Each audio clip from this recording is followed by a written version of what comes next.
नमस्कार। আমরা রবীন্দ্রনাথের জীবন স্মৃতি থেকে পাঠ করছি। আগের ভিডিওতে আমরা রবীন্দ্রনাথের বিলাতে অবস্থানকালীন সময়ের কিছু ঘটনা বিবরণ এবং তার অভিজ্ঞতার কথা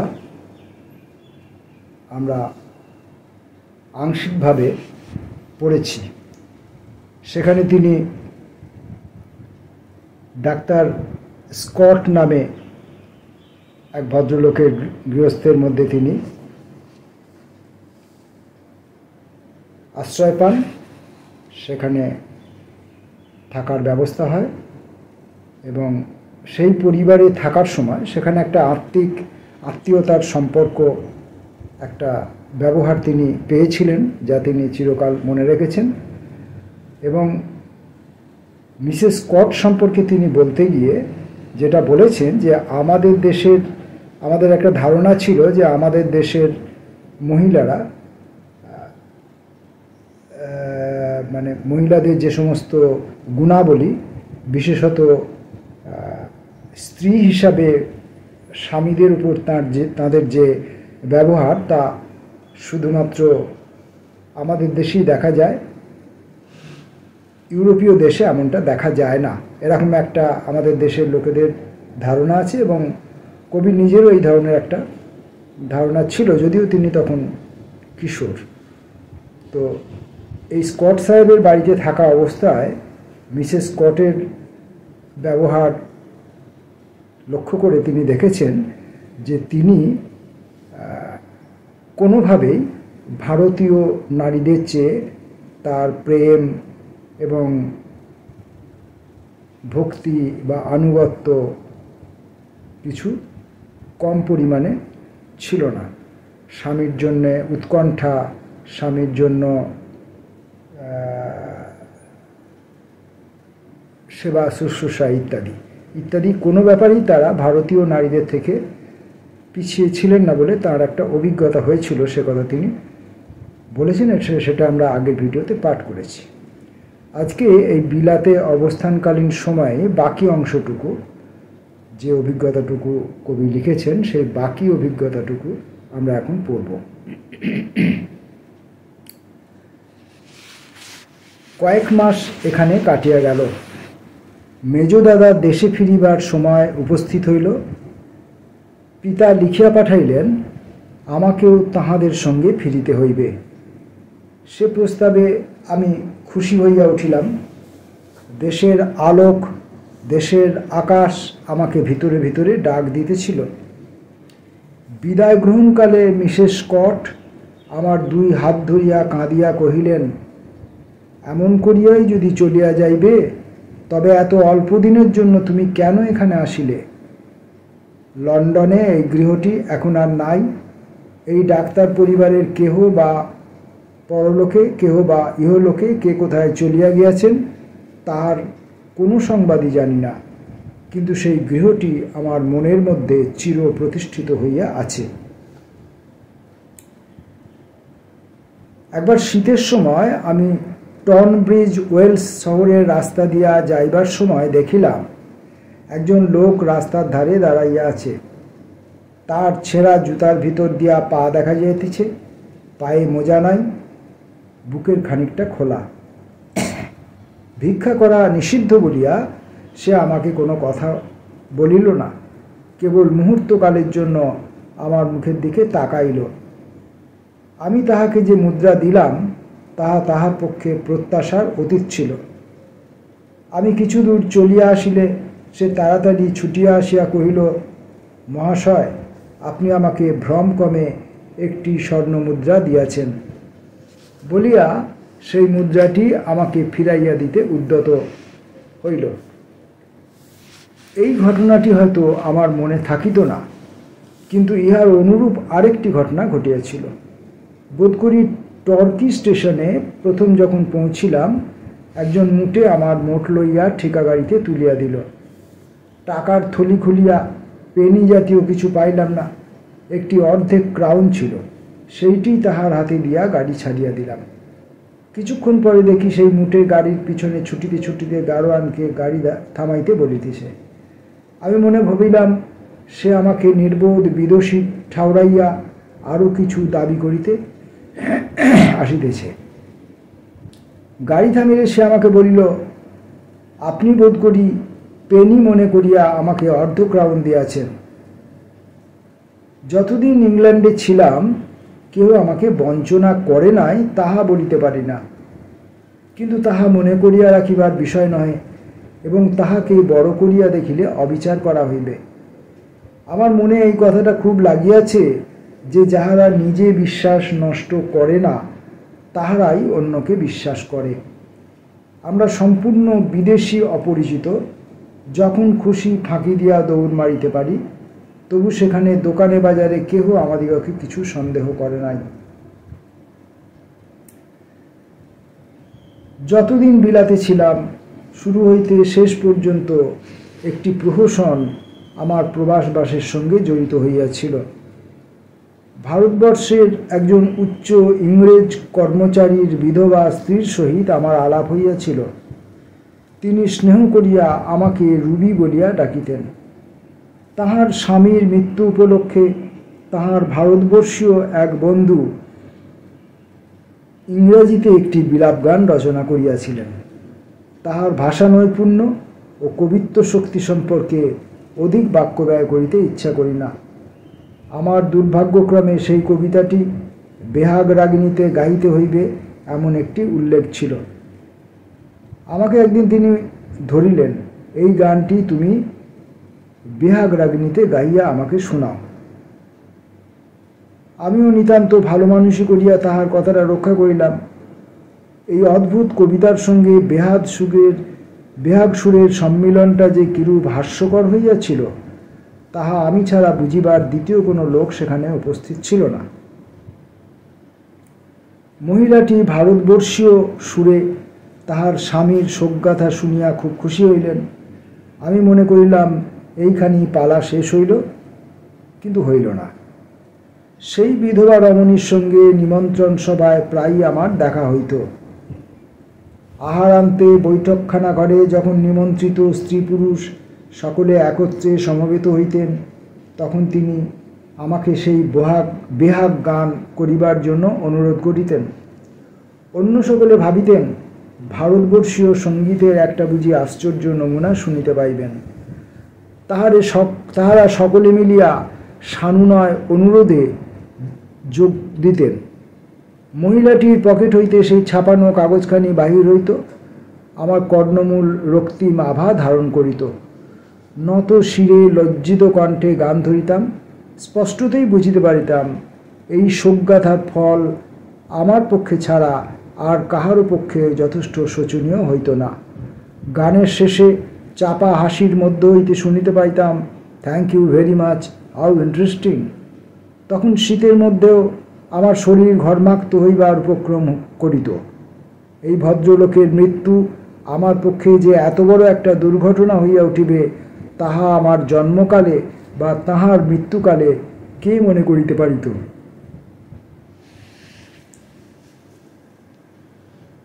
তাহার পরে আমি যখন ডাক্তার স্কটের বাড়িতে থাকিয়া লন্ডন ইউনিভার্সিটিতে পড়া আরম্ভ করিলাম, তখন কিছুদিন সেই মহিলাটির সঙ্গে আমার দেখা সাক্ষাৎ বন্ধ ছিল। লন্ডনের বাহিরে কিছু দূরে তাহার বাড়ি ছিল।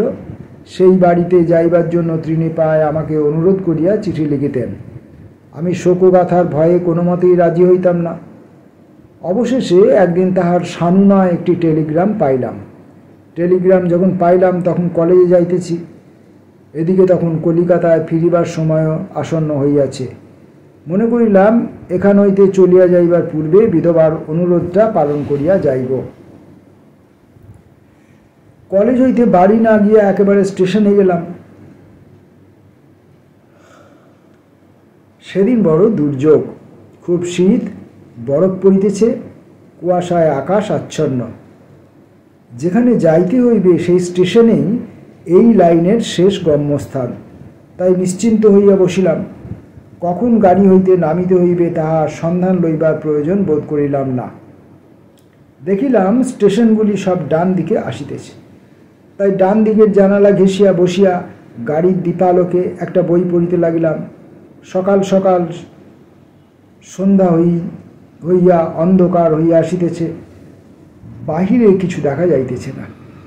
লন্ডন হইতে যে কয়েকজন যাত্রী আসিয়াছিল তাহারা নিজ নিজ গম্যস্থানে একে একে নামিয়া গেল। গন্তব্য স্টেশনের পূর্ব স্টেশন ছাড়িয়া গাড়ি চলিল।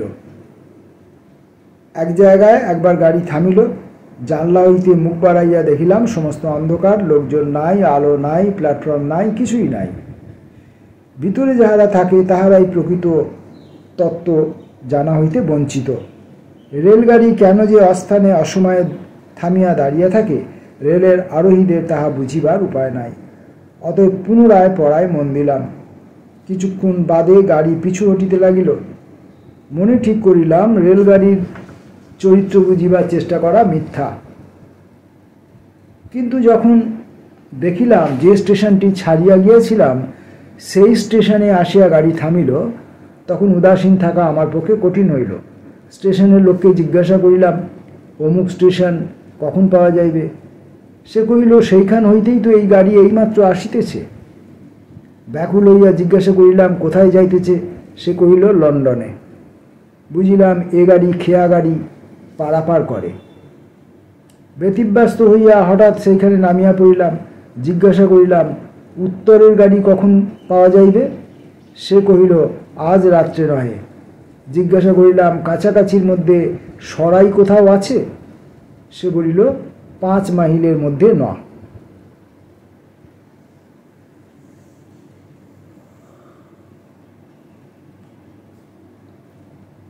প্রাতে 10টার সময় আহার করিয়া বাহির হইয়াছি, ইতিমধ্যে জলস্পর্শ করি নাই। কিন্তু বৈরাগ্য ছাড়া যখন দ্বিতীয় কোনো পথ খোলা না থাকে তখন নিবৃত্তি সবচেয়ে সোজা। মোটা ওভারকোটের বোতাম গলা পর্যন্ত আঁটিয়া স্টেশনের দ্বীপস্তম্ভের নিচে বেঞ্চের উপর বসিয়া বই পড়িতে লাগিলাম। বইটা ছিল স্পেন্সরের ডাটা অফ এথিক্স। সেটি তখন সবেমাত্র প্রকাশ হইয়াছে। গত্যন্তর যখন নাই তখন এই জাতীয় বই মনোযোগ দিয়া পড়িবার এমন পরিপূর্ণ অবকাশ আর জুটিবে না, এই বলিয়া মনকে প্রবোধ দিলাম। কিছুকাল পরে পোর্টার আসিয়া কহিল, আজ একটি স্পেশাল আছে, আধ ঘন্টার মধ্যে আসিয়া পৌঁছিবে। শুনিয়া মনে এত স্ফূর্তির সঞ্চার হইল যে তাহার পর হইতে ডাটা অফ এথিক্সে মনোযোগ করা আমার পক্ষে অসাধ্য হইয়া উঠিল। 7টার সময় যেখানে পৌঁছিবার কথা সেখানে পৌঁছিতে 9:30 হইল। গৃহকর্ত্রী কহিলেন, এ কি রুবি, ব্যাপারখানা কি? আমি আমার আশ্চর্য ভ্রমণ বৃত্তান্তটি খুব যে সগর্বে বলিলাম তাহা নয়। তখন সেখানকার নিমন্ত্রিতগণ ডিনার শেষ করিয়াছেন। আমার মনে ধারণা ছিল যে আমার অপরাধ যখন স্বেচ্ছাকৃত নয় তখন গুরুতর দণ্ডভোগ করিতে হইবে না, বিশেষত রমণী যখন গৃহকর্ত্রী। কিন্তু উচ্চপদস্থ ভারত কর্মচারীর বিধবা স্ত্রী আমাকে বলিলেন, এসো রুবি, এক পেয়ালা চা খাইবে। আমি কোনোদিন চা খাই না, কিন্তু জঠরা নল নির্বাপনের পক্ষে পেয়ালা যৎকিঞ্চিৎ সাহায্য করিতে পারে মনে করিয়া গোটা 2 চক্রাকার বিস্কুটের সঙ্গে সেই কড়া চা গিলিয়া ফেলিলাম। বৈঠকখানা ঘরে আসিয়া দেখিলাম অনেকগুলি প্রাচীনা নারীর সমাগম হইয়াছে।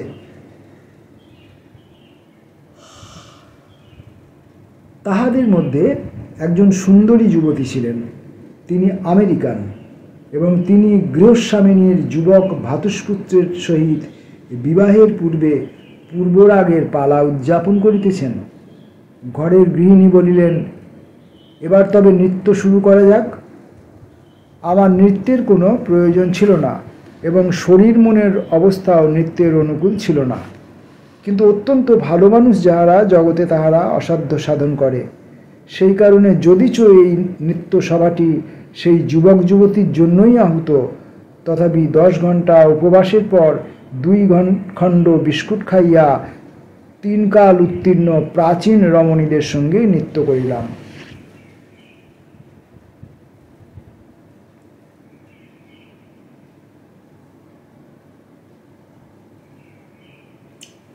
এইখানেই দুঃখের অবধি হইল না। নিমন্ত্রণ করতে আমাকে জিজ্ঞাসা করিলেন, রুবি, আজ তুমি রাত্রি যাপন করিবে কোথায়? এ প্রশ্নের জন্য আমি একেবারেই প্রস্তুত ছিলাম না। আমি হতবুদ্ধি হইয়া যখন তাহার মুখের দিকে তাকাইয়া রহিলাম, তিনি কহিলেন, রাত্রি দ্বীপ্রহরে এখানকার সরাই বন্ধ হইয়া যায়, অতএব আর বিলম্ব না করিয়া এখনই তোমার সেখানে যাওয়া কর্তব্য। সৌজন্যের একেবারে অভাব ছিল না। সরাই আমাকে নিজে খুঁজিয়া লইতে হয় নাই, লণ্ঠন ধরিয়া একজন ভৃত্য আমাকে সরাইয়ে পৌঁছাইয়া দিল। মনে করিলাম হয়তো সাপে বর হইল, হয়তো এখানে আহারের ব্যবস্থা আছে। জিজ্ঞাসা করিলাম, আমিষ হোক, নিরামিষ হোক, তাজা হোক, বাসি হোক, কিছু খাইতে পাইব কি? তাহারা কহিল, মদ্য যত চাও পাইবে, খাদ্য নয়। তখন ভাবিলাম, নিদ্রা দেবীর হৃদয় কোমল, তিনি আহার না দিন বিস্মৃতি দিবেন। কিন্তু তাহার জগজ্জোড়া অঙ্কেও তিনি সে রাত্রে আমাকে স্থান দিলেন না। বেলে পাথরের মেজেওয়ালা ঘর, ঠান্ডা কনকন করিতেছে, একটি পুরাতন খাট ও একটি জীর্ণ মুখ ধুইবার টেবিল ঘরের আসবাব। সকালবেলায় ইঙ্গভারতী বিধবাটি প্রাতরাশ খাইবার জন্য ডাকিয়া পাঠাইলেন। ইংরেজি দস্তুরে যাহাকে ঠান্ডা খানা বলে তাহারই আয়োজন, অর্থাৎ গতরাত্রির ভোজের অবশেষ আজ ঠান্ডা অবস্থায় খাওয়া গেল। ইহারই অতি সামান্য কিছু অংশ যদি উষ্ণ বা কবষ্ণ আকারে কাল পাওয়া যাইত, তাহা হইলে পৃথিবীতে কাহারও কোনো গুরুতর ক্ষতি হইত না। অথচ আমার নৃত্যটা ডাঙায় তোলা কই মাছের নৃত্যের মতো এমন শোকাবহ হইতে পারিত না। আহারান্তে নিমন্ত্রণ কর্তৃ কহিলেন, যাহাকে গান শুনাইবার জন্য তোমাকে ডাকিয়াছি তিনি অসুস্থ, শয্যাগত। তাহার শয়নগৃহের বাহিরে দাঁড়াইয়া তোমাকে গাইতে হইবে। সিঁড়ির উপর আমাকে দাঁড় করাইয়া দেওয়া হইল। রুদ্ধ দ্বারের দিকে অঙ্গুলি নির্দেশ করিয়া গৃহ কহিলেন, ওই ঘরে তিনি আছেন। আমি সেই অদৃশ্য রহস্যের অভিমুখে দাঁড়াইয়া শোকের গান বেহাগ রাগিণীতে গাহিলাম। তাহার পর রোগিণীর অবস্থা কি হইল সে সংবাদ লোকমুখে বা সংবাদপত্রে জানিতে পাই নাই। লন্ডনে ফিরিয়া আসিয়া 2-3 দিন বিছানায় পড়িয়া নিরঙ্কুশ ভালো মানুষই প্রায়শ্চিত্ত করিলাম। ডাক্তারের মেয়েরা কহিলেন, দোহাই তোমার, এই নিমন্ত্রণ ব্যাপারকে আমাদের দেশের আতিথ্যের নমুনা বলিয়া গ্রহণ করিও না, এ তোমাদের ভারতবর্ষের নিমকের গুণ।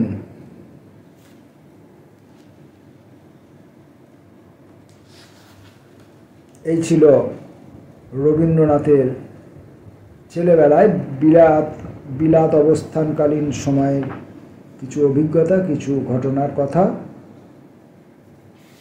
যা তিনি জীবন স্মৃতিতে লিখে গেছেন আমাদের জন্য।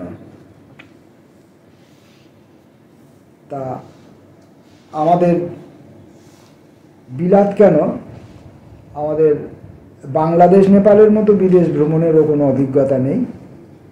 ফলে এই রবীন্দ্রনাথের বিলাত ভ্রমণের সঙ্গে, বিলাতে অবস্থানকারী অভিজ্ঞতাগুলোর সঙ্গে কোনো রকমেই আমাদের মিলিয়ে দেখার কোনো উপায় নেই। ফলে এখানে কবি যা বলেছেন তাই আমাদের কাছে শিরোধার্য। আমাদের জীবনে এর কোনো ভূমিকা নেই, কোনো প্রভাব নেই, কোনো ব্যাখ্যা নেই, কোনো কিছুই নেই। আজকের মতো আমরা রবীন্দ্রনাথের জীবন স্মৃতি এতদূর পর্যন্তই পড়লাম।